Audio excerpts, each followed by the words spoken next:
Bismillahirrahmanirrahim. Assalamualaikum warahmatullahi wabarakatuh. Saya Nurul Ilmi Reski dengan NIM 2102115000008 kelas 01 Arsitektur kelompok 5. Di sini saya akan mempresentasikan hasil ujian tengah semester metodologi desain arsitektur perancangan rumah profesi bidan.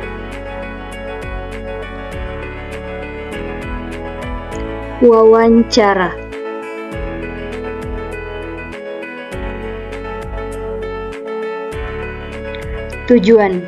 Tujuan kami dalam melakukan wawancara dan survei adalah untuk mempelajari rancangan suatu lahan kosong atau tempat yang dapat digunakan sebagai tempat didirikannya rumah profesi, meningkatkan kemampuan dalam memahami cara hubungan antara karakteristik dalam merancang dan mendesain sebuah rumah profesi mulai dari nol sampai selesai, memahami dan terampil menggunakan metode survei untuk pengumpulan data pengguna, menata datanya dalam organisasi dan presentasi yang terstruktur, mengetahui batasan-batasan tapak dan keunggulan dalam membangun sebuah rumah dan memperkirakan apa keuntungan dan kerugian dalam membangun sebuah rumah profesi.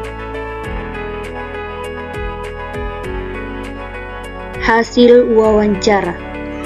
Rumah profesi yang akan dirancang adalah rumah profesi dari seorang bidan.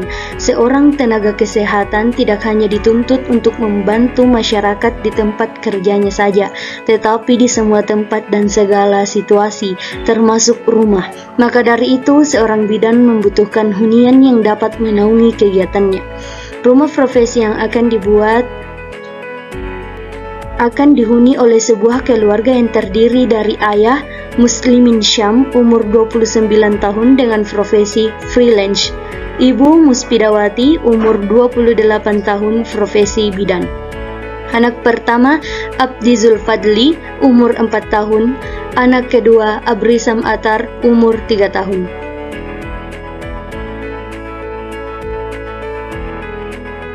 Berdasarkan wawancara yang telah dilakukan, maka dapat disimpulkan beberapa ruang yang akan dibuat pada rumah profesi, yaitu ruang tunggu, ruang pemeriksaan dan bersalin, ruang tamu, ruang keluarga, ruang makan, ruang tidur, ruang laundry atau jemuran, kamar mandi, ruang kerja, dapur, teras, carport, taman.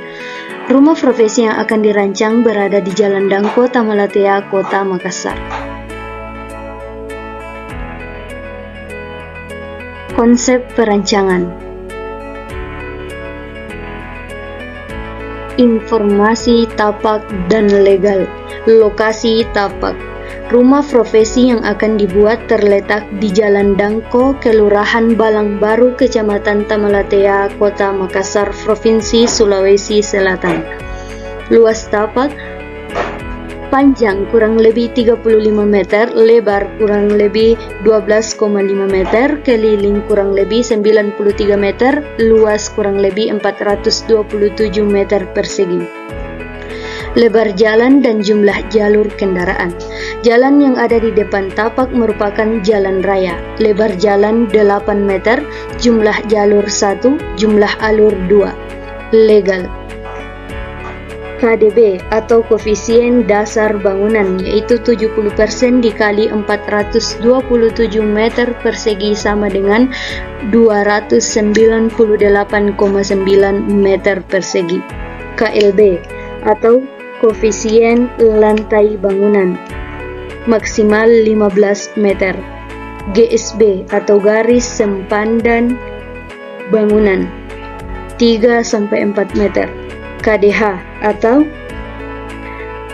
koefisien daerah hijau paling rendah adalah 10%. Tautan lingkungan, batas tapak dan potensi di sekitar tapak. Batas timur, yaitu warung makan yang berada tepat di samping tapak. Batas barat, terdapat rumah profesi dokter gigi, tepat di samping tapak yang dapat menjadi target konsumen. Batas selatan berbatasan langsung dengan jalan raya. Batas utara berbatasan dengan rumah warga. Di daerah sekitar tapak juga terdapat percetakan pelangi yang berjarak kurang lebih 23 meter dari tapak.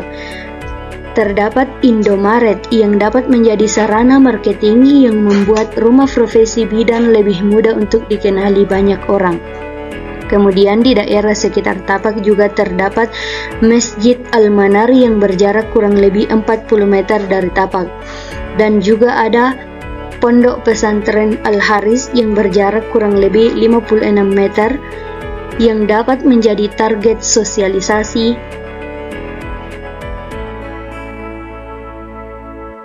Size dan zoning.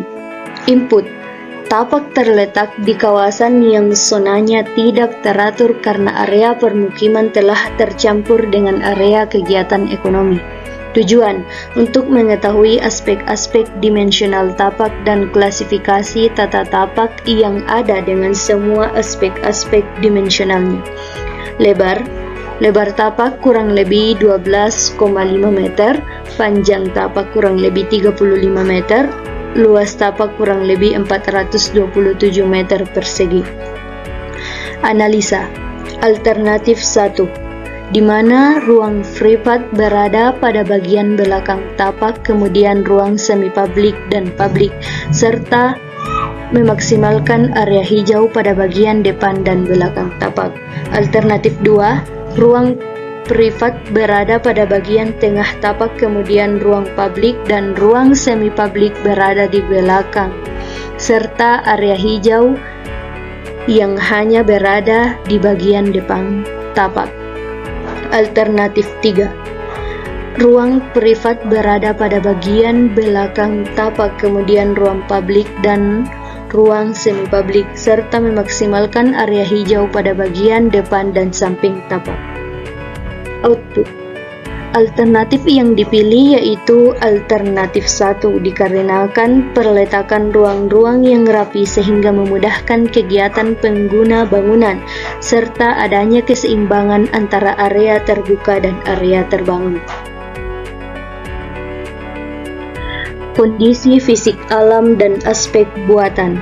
Kondisi fisik alam. Vegetasi di sekitar tapak cukup banyak namun tidak beraturan. Namun dengan adanya pepohonan di sekitar tapak dapat membuat lingkungan tampak asri, udara menjadi segar dan dapat mencegah banjir. Kontur tanah pada tapak cenderung datar. Kondisi topografi Kecamatan Tamalate merupakan daerah dataran rendah dengan ketinggian 500 meter dari permukaan air laut, MDPL, kemiringan lereng 0-2% dengan kondisi topografi yang relatif datar dan rentan terjadinya genangan.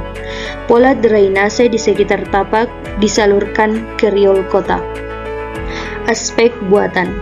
Gambar di bawah ini menunjukkan bahwa pada daerah sekitar tapak masih ada warga yang menggunakan model arsitektur rumah panggung. Daerah sekitar tapak memiliki bentuk gaya arsitektur yang berbeda-beda. Ada yang menggunakan atap datar dan atap pelana. Adanya lampu jalan yang menjadi penerangan pada malam hari serta menambah kesan indah pada daerah sekitar tapak. Sirkulasi pejalan kaki. Sirkulasi pejalan kaki di sekitar tapak cenderung padat karena tapak berada pada daerah dengan kepadatan penduduk yang tinggi serta banyaknya bangunan yang hanya menyediakan area parkir berukuran kecil, menyebabkan terjadinya parkir liar pada jalur pejalan kaki.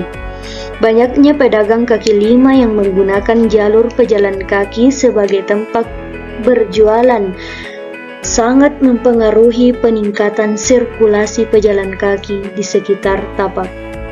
Sirkulasi kendaraan.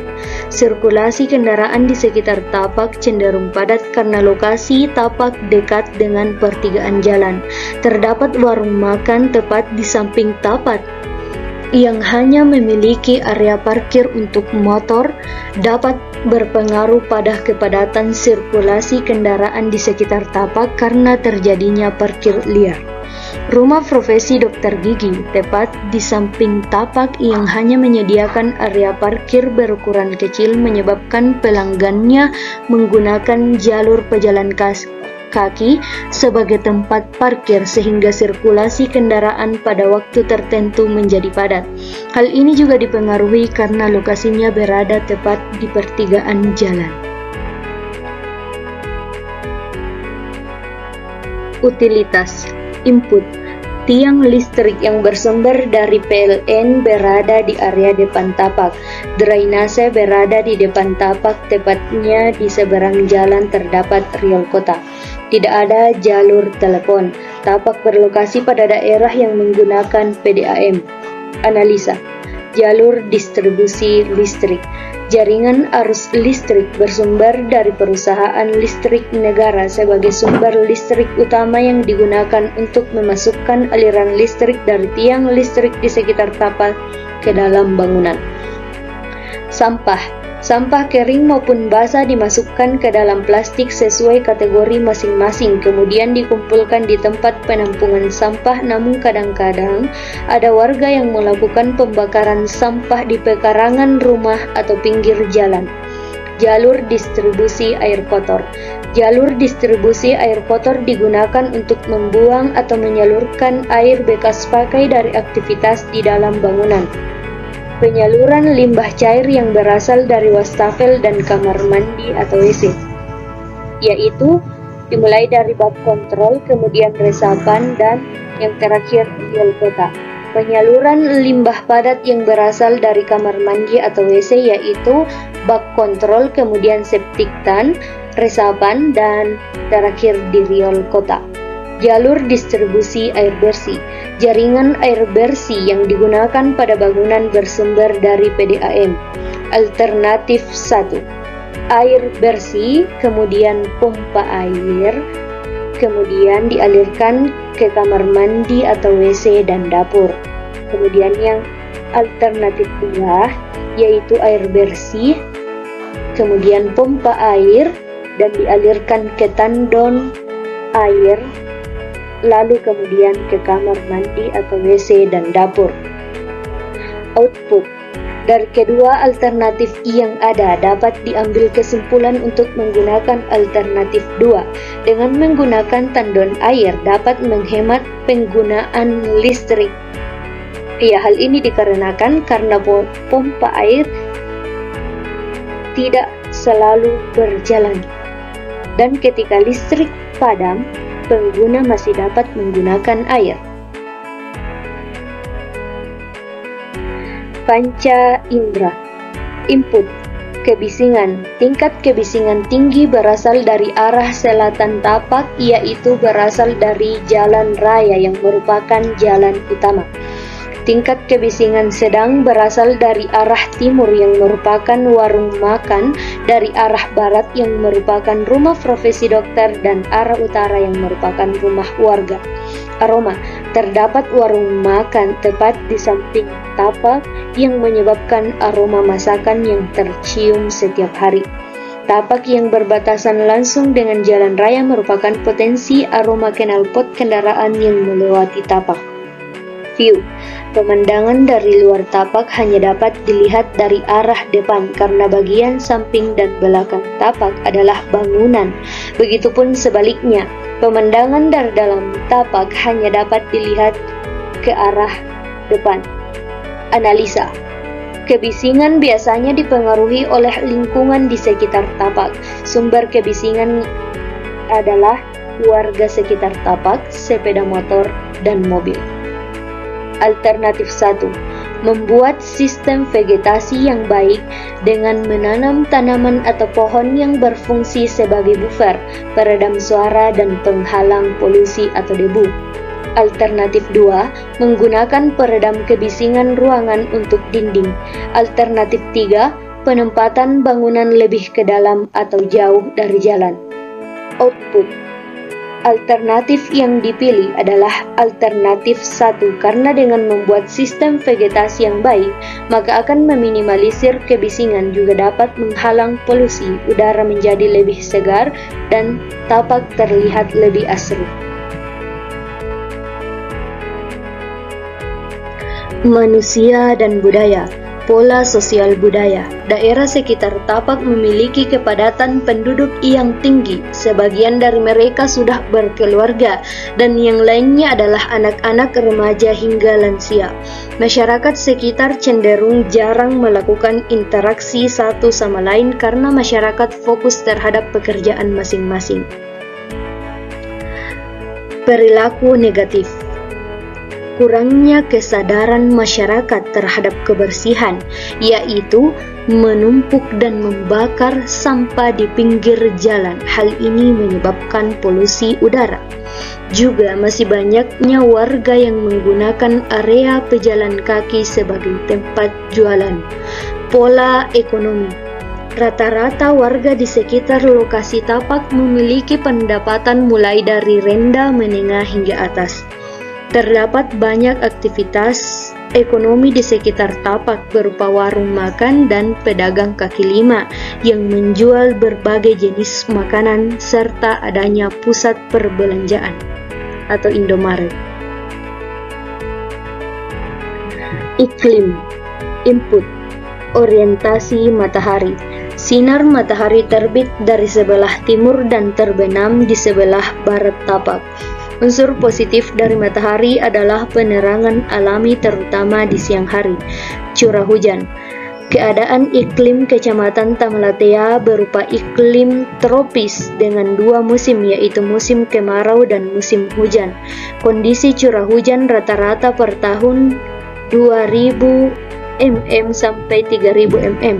Curah hujan tertinggi terjadi pada bulan Desember sampai Februari. Tapak ini berpotensi terjadinya genangan. Angin rata-rata berhembus dari arah timur dan tenggara serta kadang-kadang dari arah barat. Kecepatan angin rata-rata 10 sampai 40 km per jam. Tujuan untuk mendapatkan sebuah tapak yang memiliki kriteria dalam penggunaan pencahayaan dan pendingin alami pada bangunan.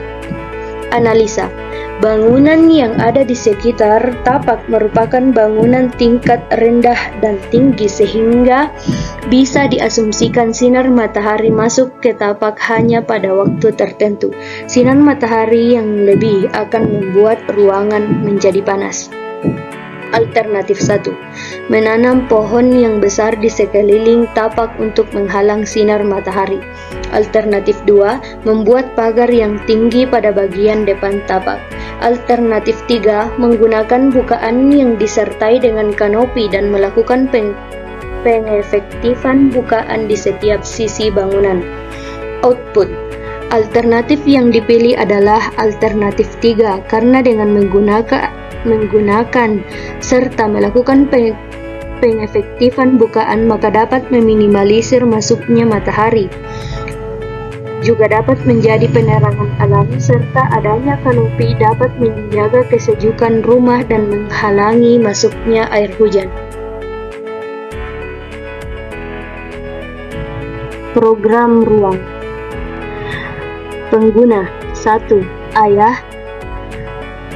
Aktivitas tidur atau bangun tidur, kebutuhan ruang tidur kelompok ruang yaitu privat.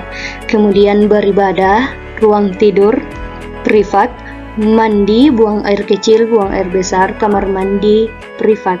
Makan dan minum, ruang makan semi publik. Kumpul keluarga, ruang keluarga semi publik. Membaca koran, teras publik. Menerima tamu, ruang tamu publik. Bekerja, ruang kerja privat. Menyimpan kendaraan, carport publik. Menyiram tanaman, taman publik. Ibu. Tidur atau bangun tidur, ruang tidur privat. Beribadah, ruang tidur privat.